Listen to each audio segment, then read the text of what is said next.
What an interesting career Kenny Pickett has had so far, right? He was a first round pick, and I actually thought his rookie year, while it wasn't great as a whole, he did show some flashes. Like, it was always for a rookie, he played well, but still, for a rookie, he played well, right? Like, he showed up and right out the bat looked like he was like, I don't know, like quality backup quarterback right out of the gate, which, again, for a rookie, you'll take. However, after just his second year, the Steelers have already gotten rid of him. So, what happened? What went wrong? Why did the Steelers move off of him? And what did he do well? And I think before we get into what went wrong, we have to talk about what went right in college. What were the good traits that he had, and why have those traits not resulted in being a good NFL quarterback? So that's what we're going to talk about in today's video. Before we do that, though, real quick, just wanted to mention I have a movie channel. If that seems like something you're interested in, just search Jackson Kruger movies. It should be available there. But yeah, let's just get into the film. I actually want to start off this video by talking about plays I found on a highlight video. That's what we're going to talk about. Not even his, what he was typically doing in college, but the best plays in college, as I think those can be a great example of showing why he was drafted in the first round, why most people still liked him as a prospect, even if, some people didn't love him as a first round pick, still thought that he, there was some value with him, but also maybe why it didn't work out at the same time. So something like this. First, we got to talk about the situation. It's a tie game with 13 seconds left. It's cover zero, which typically, I think the way you would view this is just try and kick the field goal. But, it is college, so kicking a field goal here isn't the guarantee that it is at the NFL level. Kenny Pickett is going to have a one-on-one matchup in that situation, down the field. And again, you could sit here and argue if this is a good idea or a bad idea to throw it here, but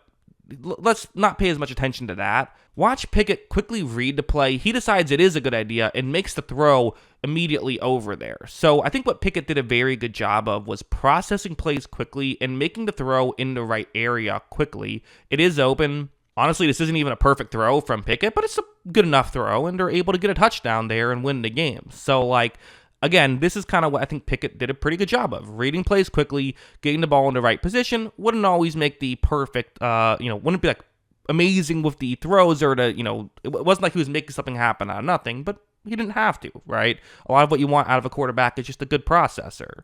Like, this play is another example of kind of what he was able to do. It's a cover 2 man play that Wake Forest is in right here. And let me ask you, I'm going to put this play on the screen. Where would you throw the ball? If you were Kenny Pickett, if this is Madden or whatever, which receiver are you looking at saying, you know what, I think that guy is probably going to get open? It's that one, right? I mean, that's the one that is, you have a receiver who's cutting away from the middle of the field, like, going to go more towards the sideline. So it's a one-on-one matchup as opposed to some of the other routes that are going to be kind of more with, where there's safety help and where it might not be as open. So Pickett takes a snap, again, reads the play really quickly, kind of read the play prior to, I think he just saw the concept on the screen, knew where he was going before he even had to throw the football. And then here, you're going to see an accurate throw, good stuff, right? Definitely when you see this, you can sit here and say, well, this is the positive. This is something that can work at the next level. Some people kind of critiqued it by saying, well, yeah, he has been in college for a while, so it kind of makes sense he's good at this stuff, but still, being good at it is being good at it. And so then in the NFL, well, how was this going to translate? Well, there's something like this, where again, concept you see on the screen, you have 3 routes, different levels down the field. Your job is to, usually you want to kind of like the over the middle route tends to be the one that is most open, but if not, you can look to see if it's deep or just throw it shallower. You want to throw it to the open guy, right? So Kenny Pickett is going to take the snap. He's going to roll out in that direction. And again, where should he throw it here? Honestly, I mean, you could try to more over the middle, but I wouldn't like that. There's a linebacker in the way. I think throwing it underneath is probably the right move. And so that's what Kenny Pickett does. He throws it underneath, and they're able to gain 6 yards or so. I think the issue is just there's only so much value in someone who does this.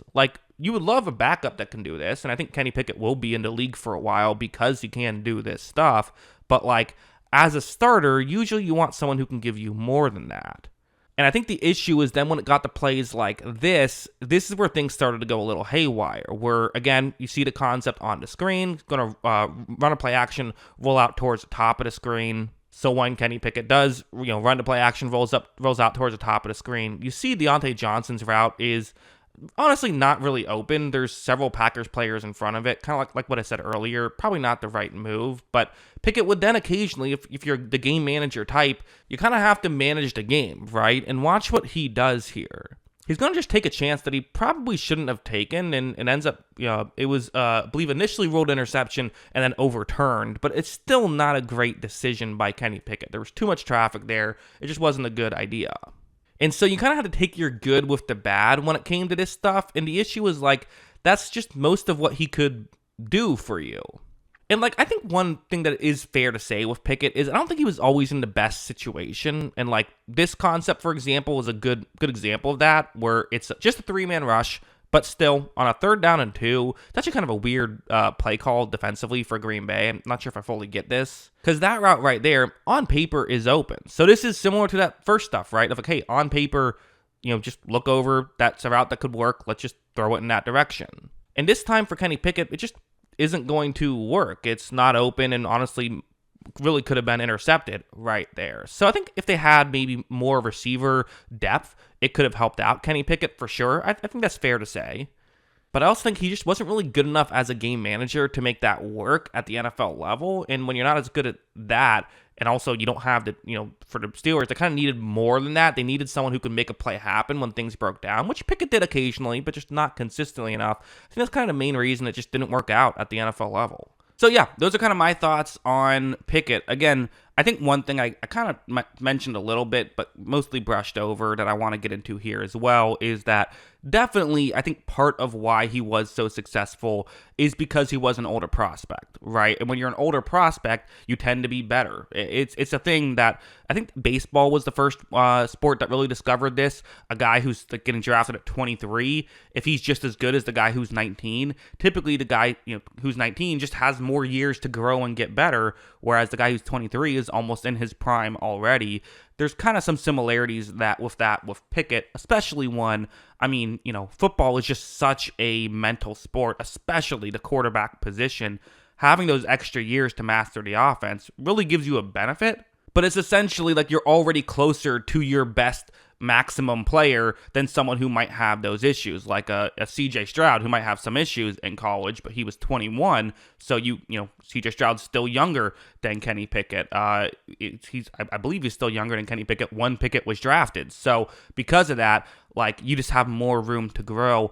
I think that's another inherent issue here. Pickett's not a bad player. Like I said, I think he'll be in the league for a while as a quality backup. I would trust him as a backup for sure. I just don't know if there's much more value in that. I don't see Kenny Pickett really moving the needle massively at the quarterback position, which if you're going to go on a deep playoff run, you need someone who can move the needle massively at the quarterback position, I think. So yeah, those are kind of my thoughts on all of this. What are yours? Let me know in the comments below. Always love hearing from you. And of course, as always, thanks for watching.